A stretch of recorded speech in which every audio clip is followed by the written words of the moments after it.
She realized her mistake the moment her feet left the grass. He's enormous. She'd watched him drop from the side window of the house. His knees bent to absorb his weight as he landed 4 feet from where she stood, and still her brain refused to register the warning signs.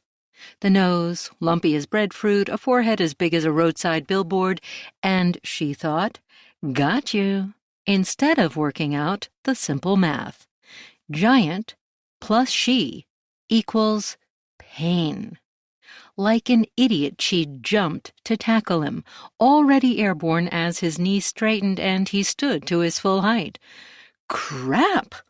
The math added up pretty quickly after that. She tracked this monster to a little rancher home in a forgotten sylvan neighborhood just outside of Manchester, New Hampshire. He'd tried to sneak through the side window and, sadly, she'd been the one to spot him. Now, hovering like Superman mid-flight, she couldn't do much to change her trajectory. She'd felt like a superhero when she left the ground.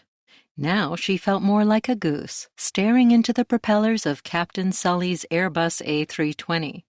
She might take down the plane, but it would hurt. Frankenjerk faced her as she plowed into him. She clamped her arms around his waist like a little girl hugging a redwood. He returned the embrace, twisting her to the ground. Her back hit the dirt, and air burst from her lungs like a double shotgun blast. Ow! Wheezing, she punched upward, striking old Lurch in the throat. That didn't go over well. He roared. Grabbing her shoulder with one hand, he flipped her on her stomach, slipped his hand beneath her chin, and pressed his forearm against her windpipe. The only air she'd gulped before he'd cut her supply off stank. Insult to injury.